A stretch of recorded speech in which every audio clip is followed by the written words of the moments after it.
Ja, herzlich willkommen, liebe Freunde, bei unserem nächsten Dreh. Wir haben hier einen Jaguar, kennt ihr bestimmt als Jaguar SS 100. Aber das ist ein Auto, das muss ich jetzt mal einfach so anmoderieren, das ist ein Fake. Aber ein ganz interessantes Fake, den fahren wir gleich richtig. Das ist ein Auto, was in Frankreich gebaut wird. Der ist der 5. produzierte. Also man kann sagen, es ist ein Fake, aber alle Teile an dem Auto sind Jaguar.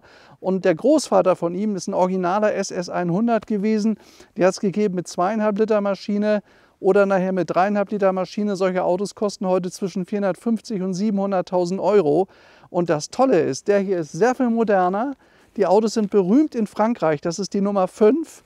Und er hat eine Wahnsinnsleistung. Er hat eine XJ-Maschine drin mit 6 Zylindern, leistet 190 PS. Das Auto wiegt ja nur 600, 700 Kilo. Das ist natürlich absolut irre. Der geht wie die Feuerwehr. Und der Wagen kostet eben nicht 400.000, 500.000 oder 600.000 Euro, sondern er kostet unter 100. Und dafür ist das ein total tolles Teil. Wir wissen das von dem Vorbesitzer, der hat uns gesagt, egal auf welcher Veranstaltung er mitsteht, die Leute kommen alle angelaufen, sind alle total begeistert. Aber wer sich nicht ganz genau auskennt, der meint, es ist ein völlig authentisches Auto.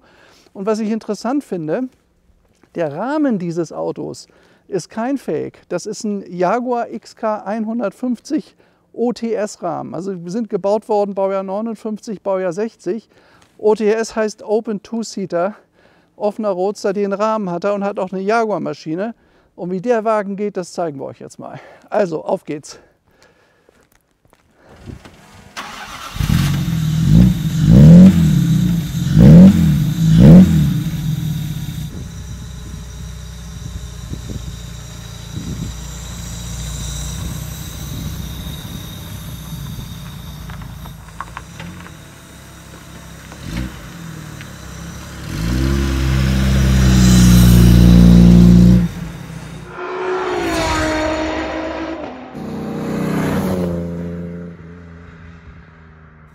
Ja, also wenn wir uns das mal anschauen, schaut euch das mal an wie in einem originalen Jaguar SS 100. Er hat 2 Scheiben, hier auch die schönen Brookland-Scheiben hier vorne. Das heißt, man kann den Scheibenrahmen runterkippen und sitzt dann nur so da. Der Wagen ist wirklich sehr, sehr authentisch, auch was die Spiegel angeht, auch hier die kleinen Seitenfensterchen, damit man nicht ganz so im Sturm sitzt. Ist toll gemacht alles bei dem Auto. Jetzt stelle ich das nochmal ein, dass ich auch gut was sehen kann. Sehen kann man leider trotzdem nicht viel, aber auf geht's. Ja, Auto hat neues Getriebe, hat eine neue Hinterachse. In das Auto ist sehr viel Geld gegangen. Vorne der springende Jaguar, das ist wirklich klasse gemacht. Es hieß ja früher Jaguar SS, aber unter dem Namen SS gab es ja auch eine andere Begrifflichkeit. Das hat man dann geändert nach dem Krieg, das fand man nicht so gut und danach hieß es dann Jaguar. Und ich sag mal, das sind ja eigentlich überhaupt die legendären Modelle, sind ja Jaguar SS 100 mit 2,5 oder mit 3,5 Litern, aber wohlgemerkt, erstmal gibt es davon nicht viele von den Autos und zweitens sind die richtig teuer. Und das Auto hier fährt viel besser. Der hat super Bremsen, das habe ich eben schon gemerkt. Er hat eine richtige Trompete, ich glaube, ihr könnt das hören. Hoffentlich nicht, dass die Kühe jetzt zur Seite springen. Oh ja. Und er geht vor allen Dingen richtig nach vorne. Also das Auto hat richtig Dampf. So, ist das der erste Gang da links? Nee, ich glaube ja. Was, echt? Oder links unten. Übrigens, was man auch wissen muss, macht keinen Zwischengas oder sowas, ist hier alles nicht nötig. Ein originaler SS 100 ist ja ein bisschen schwer zu fahren, das ist hier nicht der Fall. Also super Motor, diese 4,2 Liter Maschine gab es ja vor 35, 40 Jahren in den XJ-Jaguaren. Also toller Motor, hat übrigens 190 PS. Im Vergleich dazu der 3,5 Liter seiner Zeit, der hatte 125 PS. Könnt ihr gar nicht vergleichen. Und wer sagt, ist völlig egal, ich will einen tollen Oldtimer zum Fahren haben, der hat ja hier immer ein Baujahr 59, so alt ist der Rahmen. Und dann vor ungefähr 25, 30 Jahren ist das Auto gebaut worden. Und guck mal, wie der losgeht. Mann, Mann, nicht schlecht. Wollen wir mal einen Bremsentest machen? Ja, gute Bremsen, auch wunderbar. Was man hier vielleicht noch machen könnte, wären Gurte. Das ist nicht so ganz aktuell, aber laufen tut er schön. Macht Spaß. Hat auch übrigens eine sehr, sehr leicht gehende Lenkung. Das fällt mir auf. Und man hat absolut das Vorkriegsgefühl in dem Wagen. Und wenn man sich überlegt, das Auto kostet keine 100.000 Euro, dafür hat man einen Wahnsinn Spaß, hat die richtige Farbe, British Racing Green, das war ja nun mal die Jaguar-Farbe. Oh. Guck mal, wie der losgeht hier, meine Güte. Also wo man ein bisschen gucken muss, die Pedale sind ein bisschen eng beieinander da unten. Man muss sehen, dass man sich schmale Schuhe anzieht. Also Bergstiefel würde ich hier nicht nehmen, wenn man fährt mit dem Auto. Dann tritt man nämlich zeitgleich auf beides. Gas und Bremse, das ist immer sehr unglücklich. Aber laufen tut er toll, also fährt er richtig schön. Ne? Super Teil. Also der Spaßfaktor ist auf jeden Fall angesagt. Ob jetzt Fake hin oder her, das war vielleicht ein bisschen böse, dass ich das so genannt habe. Aber ist ja wurscht, egal. Boah. Also eins kann ich euch sagen, der geht richtig nach vorne. Macht richtig Laune. Was ist das denn? Fährt da vorne? Oh, muss ein bisschen aufpassen, sonst springt er uns. Ja, ganz vorsichtig, mit Pferden muss man vorsichtig sein. Wenn die auch nur 1 PS haben, aber wenn die sauer werden, ist nicht gut. Ah ja, alles klar.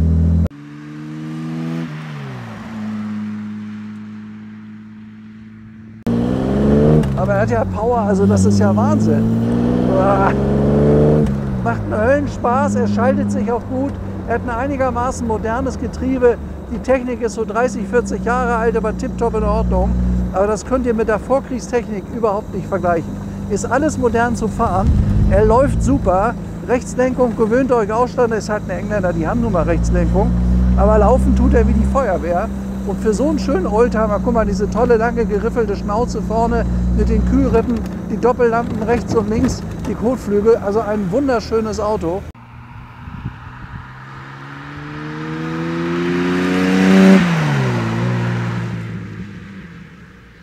Und laufen, also Spaß machen, tut das wie Hölle. Aber macht eine Höllenlaune. Der geht aber richtig so. Mein lieber Herr Gesang, auch meine Brille ist abgeflogen. Dann setze ich mal lieber die auf hier. Scheiße. So, Entschuldigung. So, dann wollen wir mal gucken. Also fahren tut er toll. Und ich kann euch sagen, der Spaßfaktor ist zu 100% dabei. Und wenn man sich überlegt, das Preis-Leistungs-Verhältnis absolut, also wirklich klasse. Was der bringt und was der kostet, das Auto kostet ja nur eine 5-stellige Summe. Mega spannend, kann ich nur sagen. Ich habe das auch vom Vorbesitzer gehört. Der hat uns schon einige Autos gegeben, er hat immer tolle Autos gehabt, die haben wir immer schnell verkauft. Jetzt passte das Wetter, da haben wir gesagt, komm, bevor es schneit nächste Woche, holen wir auf die Straße. Ah, der läuft, ja.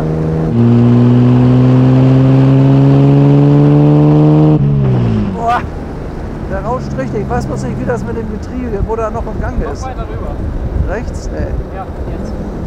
Ah, jetzt, richtig. Vorne rechts. Also Getriebe ist übrigens umgekehrt. Da ist der erste unten und der zweite oben links. Da muss man sich ein bisschen dran gewöhnen. Aber fahren tut das Ding absolute Klasse. Macht eine riesen Freude. Was ich auch immer toll finde, ein Auto braucht einen Auspuff. Hat ein Elektroauto nicht, der hat einen. Aber ein Auto ohne Auspuff ist für mich kein Auto für mich. Der muss Sound haben, so ein Wagen.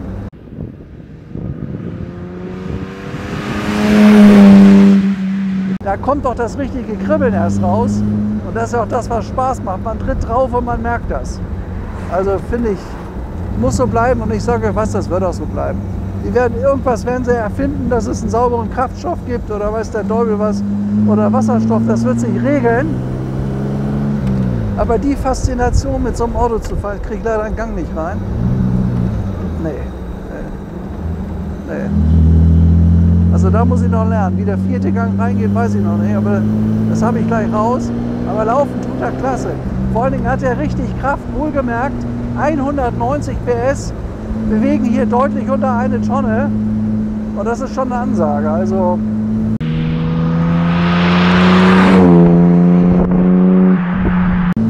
der ist irgendwie so ähnlich wie ein BMW 328. Die wiegen auch nicht viel. Übrigens, die Sitzposition ist sehr gut hier in dem Wagen. Ich habe Platz, also ich bin 1,84 m. Also ich denke mal auch, dass Leute mit 1,90 hier Platz haben. Also laufen tut der Wagen absolute Sahne. Absolute Sahne. Auch technisch macht er einen hervorragenden Eindruck. Also ich kenne ja den Besitzer gut, schon lange. Der hat uns immer nur Top-Autos gegeben, die super gelaufen sind. Jetzt suche ich wieder einen Gang. Da muss man sich noch dran gewöhnen. Das ist der erste. Ah ja, der erste unten links. Ja.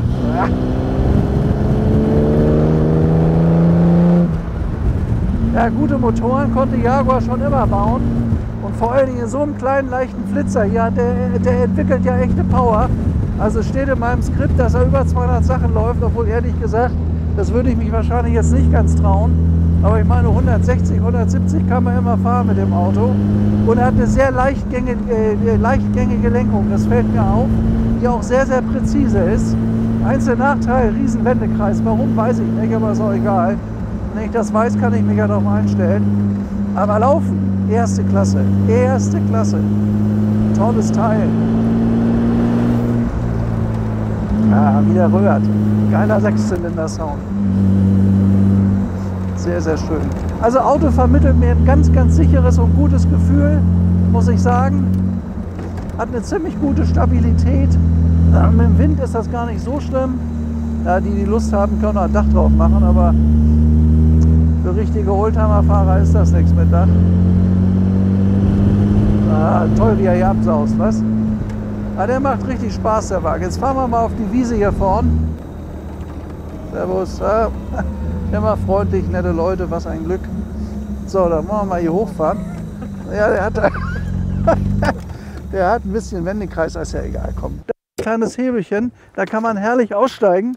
Also Platz ist, naja, das geht so, ist tatsächlich mit dem Auto. Das Auto hat technische Verbesserungen bekommen. An Fahrwerk, an Bremsen, Achse ist alles gemacht worden und ist dann noch in Baden-Baden, da kommt er her, also nicht ganz Baden-Baden, aber in dem Umfeld, da gibt es einige spezielle englische Restaurateure, die mir gut bekannt sind. Das Auto ist komplett optimiert und das habe ich eben gemerkt beim Fahren. Der läuft wie die Feuerwehr, also ihr seht das meinem Gesicht an, hat mir einen riesen Spaß gemacht. Schaut euch mal den Wagen an. Also wenn man jetzt nicht ganz genau weiß, dass es nicht wirklich ein richtiger SS100 ist, könnte man meinen, es ist einer. Die haben den Kühler ganz toll gebaut, diese schönen Doppellampen. Ich habe ja schon einige SS100 original verkauft. Schaut euch das mal an. Also ich sage mal, wie der gemacht ist. Auch die 100 da vorne, was ja für die 100 Meilen steht. Und ich weiß halt von dem Vorbesitzer, das Auto ist immer permanent im Einsatz gewesen. Der ist alle möglichen Veranstaltungen damit mitgefahren, hat gesagt, mein Auto war immer das Spannendste von allen. Da haben sie alle drumherum gestanden. Und das muss ich sagen, also diese Begeisterung kann ich verstehen. Was noch auffällig ist bei dem Wagen, der ist im Detail auch sehr gut gearbeitet worden. Schaut euch mal die Felgen an, schön grün in Wagenfarbe lackiert. Dann hier vorne Jaguar, die Bruglenz, ja wie gesagt. Und dann, man darf nicht vergessen, 6 Zylinder, 4,2 Liter, das ist ja richtig viel. Das sind auch echte 4,2 Liter. Also nicht irgendwie aufgeblasen, eigentlich 2,5 und so ist das eben nicht. Und das spürt man, wenn man da drauf tritt, kommt sofort massiv Leistung. Und also ich kann nur schätzen, ich glaube, dass der in den 7 oder 8 Sekunden auf 100 ist.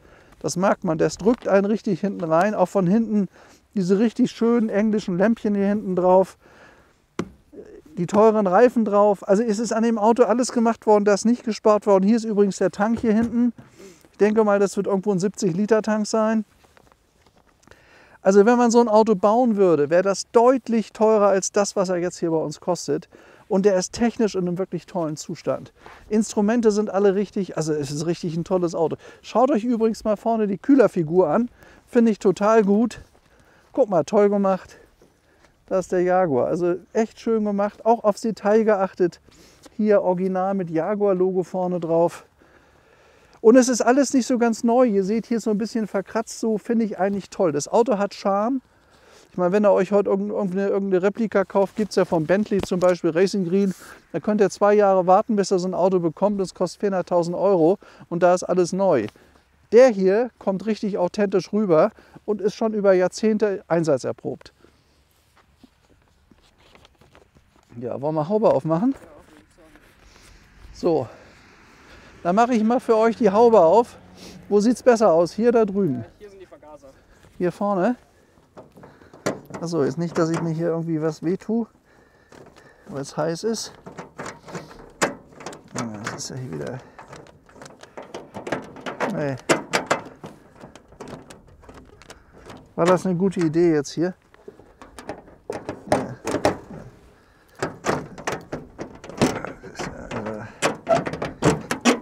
Ja, so. Ja, so sieht eine 4,2 Liter Maschine aus, 6 Zylinder, 2 Vergaser, super Zustand, toller Sound, auch das habt ihr eben gerade gehört. Und wie gesagt, Originalrahmen vom XK150 OTS. Und das ist toll gemacht. Und die Autos sind bekannt in Frankreich. Also gute Arbeit. Laufen tut er klasse und ja, dass er Spaß macht, habt ihr, glaube ich, gerade gesehen.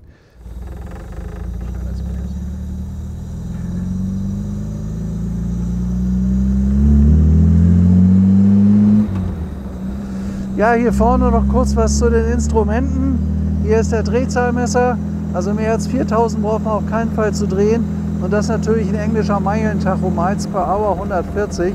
Auto läuft auf jeden Fall über 100 Meilen. Das habe ich eben schon gemerkt, dass ich Gas gegeben habe. Also der wird mal richtig in die Sitze gedrückt. Das Ding hat Power wie verrückt. Erinnert mich so von der Kraft so ein bisschen an Golf GTI. Der ist auch so losgegangen. Also früher halt die Autos. So, und sonst fällt mir jetzt überhaupt nichts Nachteiliges ein. Ist natürlich ein richtiger Sportroadster, also nur für 2 Personen. 4 Leute passen da nicht rein. Gepäck gibt es da auch nicht viel zu mitnehmen. Muss man sich so Taschen an die Seite machen oder ein bisschen was hinten runterschieben. Und das Verdeck hat er natürlich.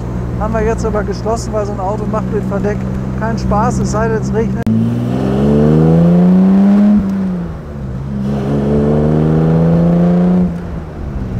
Ja, saust ab, was? Mein lieber Mann, also man ist richtig gut unterwegs mit dem Auto.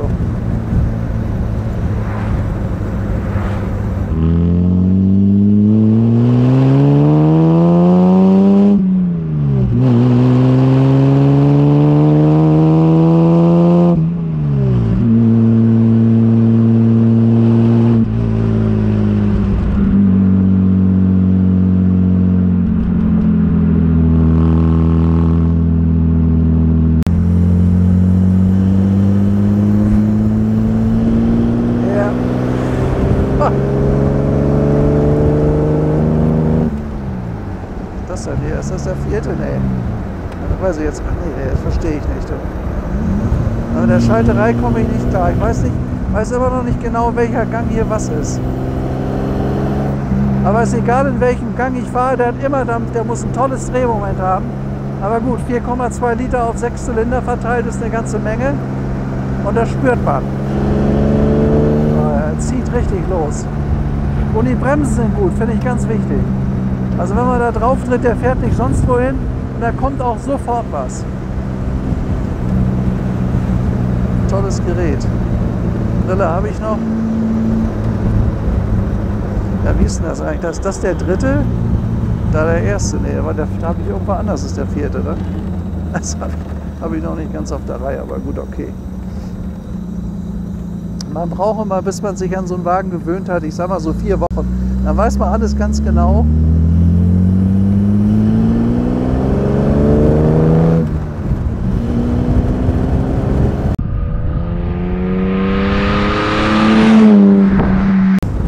Ja, da vorne ist wieder der Simsee. Jetzt haben wir so, ich schätze mal 20 Kilometer gefahren. Also ich kann euch sagen, das ist ein super Alltagsklassiker. Sieht aus wie ein Vorkriegsauto. Ist in Deutschland zugelassen, hat ganz viele Veranstaltungen gewonnen, hat daran teilgenommen, war immer im Mittelpunkt. Ist ein total schönes Auto, ist preislich wirklich hochinteressant, ist für das Geld überhaupt nicht zu bauen. Und ich bin der Meinung, es ist ein ziemliches Unikat, gibt es im Moment so gar nicht am Markt. Und laufen tut er wirklich wie verrückt, also wirklich ein schöner Wagen.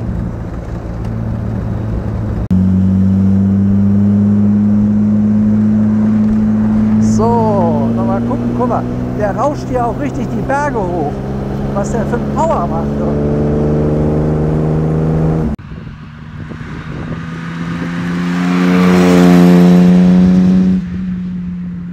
Ja, da sind wir. Echt coole Probefahrt, kann ich nicht anders sagen. Hat mir einen riesen Spaß gemacht.